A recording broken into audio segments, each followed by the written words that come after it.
When I was young, technology wasn't really around. So I never thought of having a job in tech. That was never a goal. But when I started learning coding, I started seeing the power that existed and the reach that coding has. From that point on, I was hooked.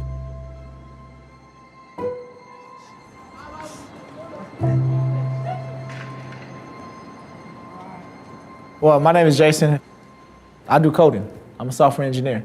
A lot of people always say, like, you don't look like a software engineer. And I love that, right? Because typically I don't right now. How many people know somebody in prison, incarcerated? It's the majority of people. And how many of you guys know somebody that's a coder?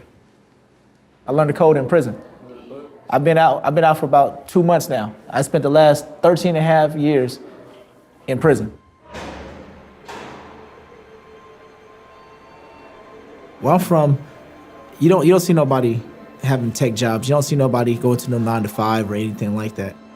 What you do see, though, is a chaotic environment where people are coming in and out of prison. I joined the gang at 11 years old. I thought the life that I was living was normal because everybody around me was doing the same thing. The first positive influence I had was a football coach. That's where I poured all my pain, my passion, my anger. I received Division I scholarships. However, I didn't make the grades. I wasn't prepared for the SATs, and when all those opportunities were taken away, I went right back doing the same things and went right back into the same life. In 2006, I was sentenced to 14 years in prison.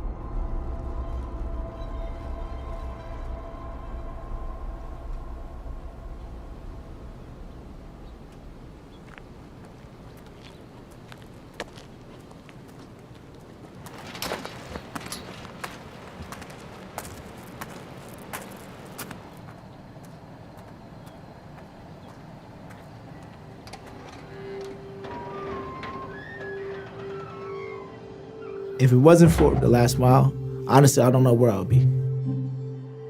It helped me reimagine what my life could be and the possibilities.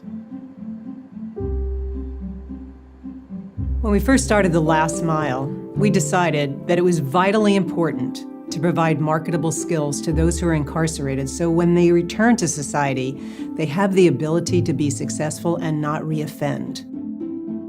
Over the course of 2 years, Google.org will donate $2 million to help The Last Mile expand its reach, helping people to build the skills that they need to succeed. With Google's support, we're not only expanding our curriculum. In the next 5 years, we want to be in 50 classrooms, but we don't want to stop there. We really believe that this will change the nature of incarceration in America and hopefully in the world.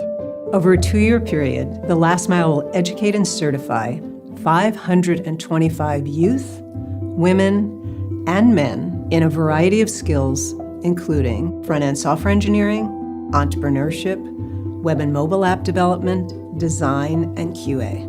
We're basically getting feedback from our Googlers with their expertise and talent in coding and also in curriculum development ourselves and providing that feedback to The Last Mile so that they could really appeal to Google software engineers, program managers, and user experience researchers are working with The Last Mile to adapt its coding program and make it work for young people. They're also working to create a virtual lecture series so that program participants have direct access to technologists in the sector. You guys like problem solving? Do you guys like logic thinking? One of the first things I did after getting out was start a program at a local high school to share my knowledge about computer science with youth who are not incarcerated. If they don't see coding as an option, they're not gonna choose it. And they're coming from the same conditions I came from. And if I can learn it inside of prison where there's no internet access, right? Y'all can too. I'm doing things that I never thought I would do in life.